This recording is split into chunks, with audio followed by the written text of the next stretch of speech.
சிவாய நம. திருச்சிற்றம்பலம். வாக்கர்த்தா விவசம்பிருக்தௌ வாக்கர்த்தா பதிபக்தையே ஜகத பிதரோ வந்தே பார்வதி பரமேஸ்வரவ். எல்லாம் வல்ல அம்மையப்பனாக விளங்கக்கூடிய மீனாட்சி அம்பிகா சமேத சுந்தரேஸ்வர பெருமானுடைய திருவடிகளை வணங்கி என்னுடைய குருநாதரையும் இந்த நாயடியின் கனவிலும் நினைவிலும் நித்தம் நித்தம் பூஜை செய்யக்கூடிய என்னுடைய உபாசனை தேவதை அன்னை ஸ்ரீ வாராகி அம்பாளுடைய மலரடிகளையும் பணிந்து உலகம் முழுவதும் வாழக்கூடிய நண்பு பக்தர்களே, ஆதித்யாஜ சோமாஜ மங்களாஜ புதாஜ குரு சுக்ர சனீபியஸ்ச ராகவே கேதவே நமோ நமஹ. ஆதித்யாதி நவகிரகங்களை வணங்குகின்றேன். இந்த பிரபஞ்சத்தையும் வணங்கி சனிப்பெயர்ச்சி திருக்கணித பிரகாரம் நடக்கக்கூடிய சனிப்பெயர்ச்சி இப்போது சமீப காலமாக ஒரு 2 சனிப்பெயர்ச்சியாக ஒரு குழப்பம் வந்துக்கிட்டே இருக்குது. திருக்கணித பிரகாரம் நடக்கக்கூடிய சனிப்பெயர்ச்சி ஒரு வருஷத்துக்கு முன்பாகவும், வாக்கிய திருநள்ளாறு சனிப்பெயர்ச்சின்னு சொல்லக்கூடிய வாக்கிய பஞ்சாங்கத்தின்படி நடக்கக்கூடிய சனிப்பெயர்ச்சி ஒரு வருஷம் கழித்து நடந்துக்கிட்டு இருக்கு. எப்பொழுதுமே இந்த திருக்கணிதத்துக்கும் வாக்கியத்திற்கும் கொஞ்சம் வேறுபாடுகள் இருக்கும். ஆனால் இந்த அளவுக்கு கேப் இருக்காது. ஒரு 6 மாதம், 1 மாதம், 20 நாள், 15 நாள் அந்த மாதிரி தான் கேப் இருக்கும். ஆனால் இந்த முறை கிட்டத்தட்ட 1 இயர் கேப் வந்துடுது. அப்போ இப்போ நாம் பார்க்கக்கூடிய சனிப்பெயர்ச்சி திருக்கணித சனிப்பெயர்ச்சி மார்ச் மாதம் 29ஆம் தேதி 2025. அப்போது இந்த மார்ச் 29ஆம் தேதியில் இருந்து சனி பகவான் கும்பராசியிலிருந்து மீனராசிக்கு பயிற்சி அடைகிறார் திருக்கணித பிரகாரம். இப்போ நம்ம எதை நம்புறது? வாக்கியத்தை நம்புறதா, திருக்கணிதத்தை நம்புறதானா? பலன்கள் சொல்லக்கூடிய மேக்சிமம் அஸ்ட்ராலஜர்ஸ் எல்லாமே பயன்படுத்தக்கூடிய ஒரு கணிதம் திருக்கணிதம் தான். கோவில் அனுஷ்டானங்கள் எல்லாம் வாக்கியத்தின்படி நடக்கிறது. அதனால் இது கிட்டத்தட்ட ஒரு 80% இந்த சனிப்பெயர்ச்சி உங்களுக்கு பொருந்தும். உலகம் முழுவதுமே பொருந்தும். சரி, சனிப்பெயர்ச்சி உலகம் முழுவதும் வாழக்கூடிய நண்பு பக்தர்களை நீங்கள் எல்லாம் ஆவலோடு எதிர்பார்த்து காத்திருக்கக்கூடிய சனிப்பெயர்ச்சி. மெயினாக எந்த பயிற்சிக்கும் இல்லாத ஒரு மிகப்பெரிய ஒரு எதிர்பார்ப்பு சனி பயிற்சிக்கு இருக்கும். காரணம் என்னென்னா, அவன் கஷ்டப்பட்டு இருப்பான், அழுதுன்னு இருப்பான், வெளியே சொல்ல முடியாமல் குமுறிண்டு இருப்பான். ஐயோ, கட்டி போட்ட மாதிரி இருக்குது சாமி, எனக்கு என்னை உட்கார வச்சு அப்படியே கட்டி போட்ட மாதிரி இருக்குது சாமி, என்னால் எழுந்து ஓடணும். நான் ஒரு 82 வயசு தாத்தா சொல்கிறாரு அன்றைக்கி, எனக்கு வருமானமே இல்லை சாமி, எனக்கு வருமானமே இல்லையே. 82 வயசுல உங்களுக்கு என்ன வருமானம்? பசங்க போட்டாங்களா, சாப்பிட்டாங்களா, நிம்மதியாக இருந்தீங்களா, ஏதாவது நமச்சிவாயம் சொன்னீங்களா? இதுதான் உங்களுக்கு நிம்மதியை கொடுக்கும். ஆனால் அந்த 84 வயசு தாத்தா சொல்கிறார், எனக்கு வருமானமே இல்லை, பொழப்பே இல்லை. அப்போது இந்த சனி பகவான் எந்த அளவுக்கு மைண்டை டிஸ்டர்ப் பண்ணுறாரு, ஒரு மனசை ஒரு கலக்கம், ஒரு பயத்தை கொடுத்துருவார்.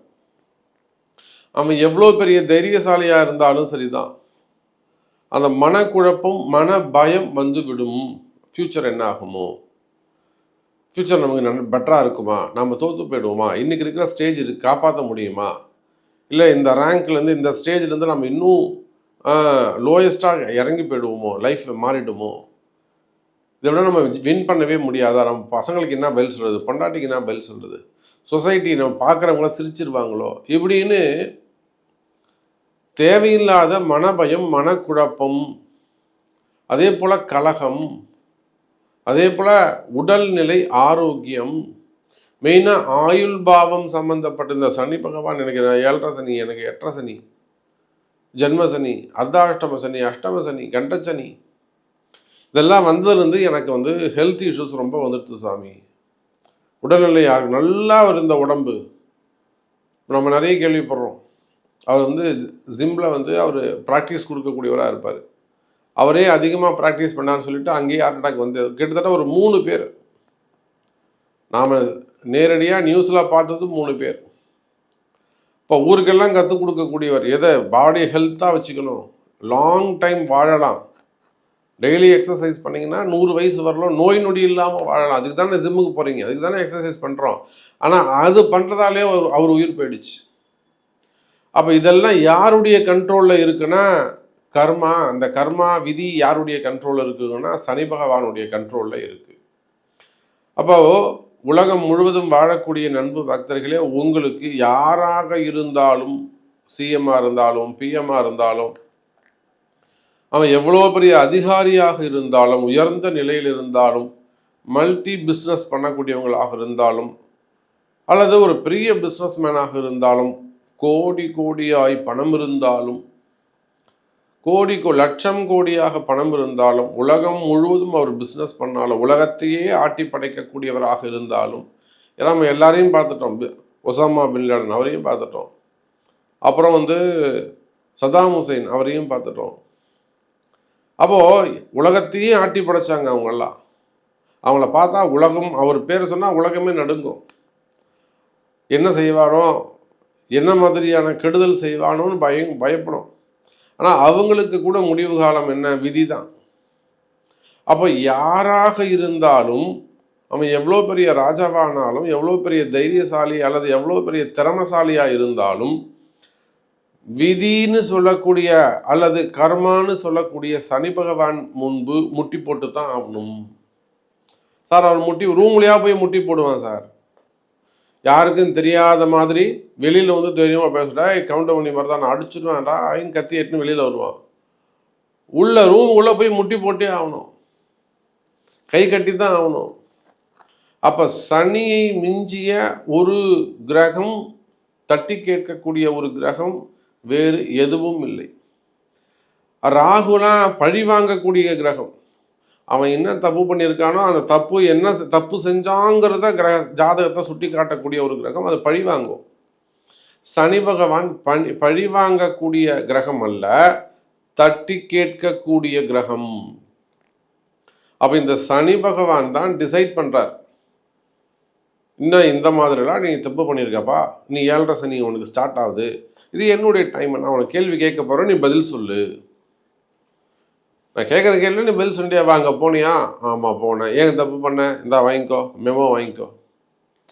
இதை போல் 12 ராசி அன்பர்களுக்கும் என்னெல்லாம் மாற்றம் நிகழப்போகுது, குறிப்பாக உங்கள் ராசிக்கு என்ன நடக்க போகுது, இப்போ யாரெல்லாம் அதுலேருந்து வெளியில் வராங்க அதை முதல்ல பார்த்துருவோமா? ஃபஸ்ட்டு இதில் கும்பராசிலிருந்து மீனராசிக்கு போகிறாங்க. அப்போ மேஷ ராசி அன்பர்களுக்கு முதலாக 7.5 சனி ஆரம்பிக்கிறது. நோட் பண்ணிகிட்டே வந்துருங்கல்ல பாயிண்ட்டு. 7.5 சனி மேஷ ராசிக்கு 7.5 சனி ஆரம்பமாகுது. மகர ராசிக்கு 7.5 சனி முடியுது. சார் மகர ராசி கம்ப்ளீட் ஆகுது, சந்தோஷம். கும்பராசிக்கு ஜென்ம சனி முடிஞ்சு பாத சனி ஆரம்பம். சார் மீனத்துக்கு இப்போதான் சார் ஜென்ம சனி ஆரம்பம், கவனம் தேவை. அது குறிப்பாக ஆண்களாக இருப்பார்களே ஆனால், 64 வயசு கடந்து இருப்பார்களே ஆனால், மீனராசி அன்பர்களுக்கு நிச்சயமாக அது ஜென்ம சனி, கவனம் ஆண்களுக்கு.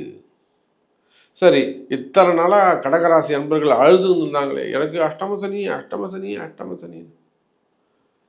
கடகராசிக்கு ஹாப்பி நியூஸு, கடகராசிக்கு ஹாப்பி நியூஸு. அஷ்டம சனி முடியுதுங்க. சிம்ம ராசி அன்பர்களே, உங்களுக்கு அஷ்டம சனி ஆரம்பம். கன்னி ராசி எல்லாத்தையும் விட்டுட்டு ஃப்ரீயாக சுற்றிட்டு இருந்தீங்களா? கண்டக சனி ஆரம்பம். கண்டக சனி ஆரம்பம் யாருக்கு? கன்னி ராசிக்கு. அதே போல் தனுசு ராசிக்கு அர்த்தாஷ்டம சனி ஆரம்பம். இப்போ 6 பேர் சனி பகவானுடைய கண்ட்ரோலில் போகிறாங்க. யார் யார்? கும்பம், மீனம், மேஷம், சிம்மம், கன்னி, தனுசு. இவங்க 6 பேரும் ஏதோ ஒரு பேரை சொல்லி கண்டக சனி, அஷ்டம சனி, அர்த்தாஷ்டம சனி, 7.5 சனி, ஜென்ம சனி, பாத சனின்னு இந்த 6 பேர் கொண்டு இந்த 6 ராசி என்பர்களும் சனி பயிற்சியுடைய சனி பகவானுடைய கண்ட்ரோலில் போயிடுறாங்க. மீதி 6 பேரும் ஃப்ரீயாக இருக்கிறாங்க. அப்போது ஒவ்வொரு ராசிக்கும் என்ன நடக்குது, என்ன நடக்க போகுது, துல்லியமான பலன்களை 5 நிமிடத்தில் பார்த்து விடலாம் பாருங்கள். அன்பார்ந்த தனுசு ராசி நேயர்களே, சனி பெயர்ச்சி 2025 இப்போ தான் உங்களுக்கெல்லாம் 7.5 சனி முடிஞ்ச மாதிரியே தெரிஞ்சிருக்கும். இப்போ தானே சாமி முடிஞ்சது 7.5 சனி, அதுக்குள்ளே என்ன சாமி எங்களுக்கு அர்த்தாஷ்டம சனின்னு ஏதோ ஒன்று புதுசாக சொல்கிறீங்களே, எங்களுக்கு இன்னும் சனி பெயர்ச்சி முடிஞ்ச அந்த சுவடே எங்களுக்கு இன்னும், அந்த வழியே இன்னும் எங்களுக்கு போகலை. சனி பெயர்ச்சியில் நாங்கள் எந்த அளவுக்கு கஷ்டங்கள் சூழ்நிலைகள்லாம் மாறி இருந்ததோ அந்த சூழ்நிலைகள்லேருந்து இன்னும் நாங்கள் வெளியிலே வரல. பாதி பேர் தனுசு ராசியில் பாதி பேர் இன்னும் கூட அந்த 7.5 சனியுடைய தாக்கத்தில் இருந்து வெளிவரவில்லை.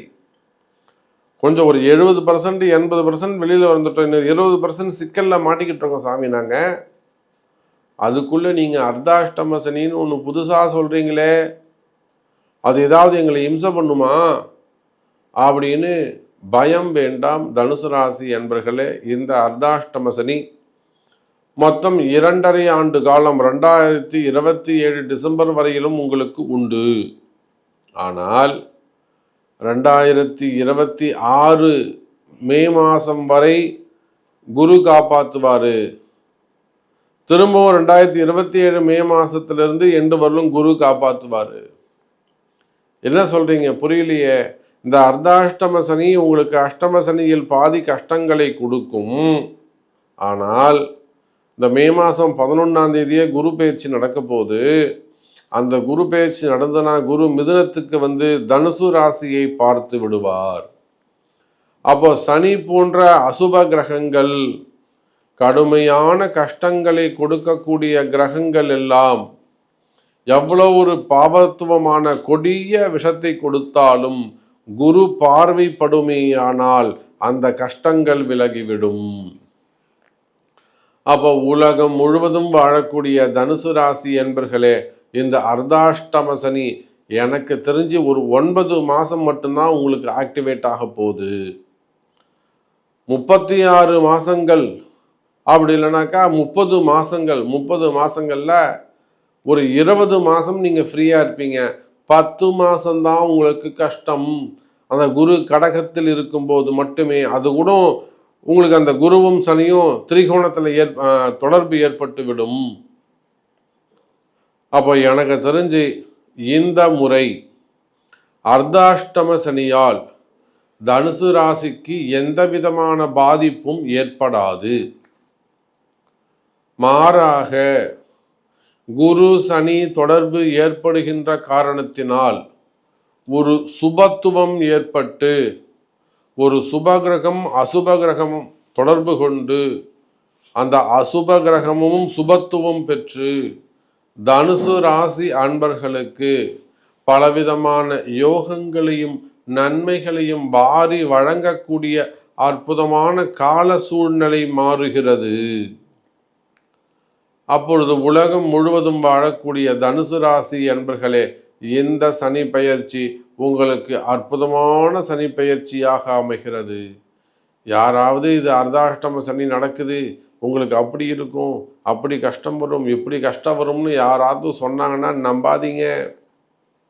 டேய், நான் ஜெயிக்க போகிறவன்டா, நான் ஜெயிக்க போகிறேன்டா, உனக்கு தெரியாதடா புண்ணாக்கு. எங்கள் சாமி சொல்லியிருக்காரா, எனக்கு நல்லது நடக்க போகுதுப்பா, எனக்கு புதிய வேலை கிடைக்க போகுது, எனக்கு நல்ல குடும்பம் அமைய போகுது, எனக்கு நல்ல திருமணமாக போகுது அப்படின்னு அவங்கள்ட்ட தைரியமாக பேசுங்க. நடக்காத திருமணங்கள் நடக்கும், திருமண யோகங்கள் கிடைக்கும், வேலை வாய்ப்புகள் சிறப்பானதாக இருக்கும், தொழில் அமைப்புகளில் நல்ல முன்னேற்றங்கள் இருக்கும். இன்னும் சொல்ல போனால் உலகம் முழுவதும் வாழக்கூடிய தனுசு ராசி நேயர்களே, இது அர்த்தாஷ்டம சனி என்பது பெயர் மட்டுமே, நேம் மட்டும்தான் வச்சுருக்காங்க. உள்ளே போய் படத்தை பார்த்தீங்கன்னா அவ்வளோ சாஃப்டாக இருக்கும்.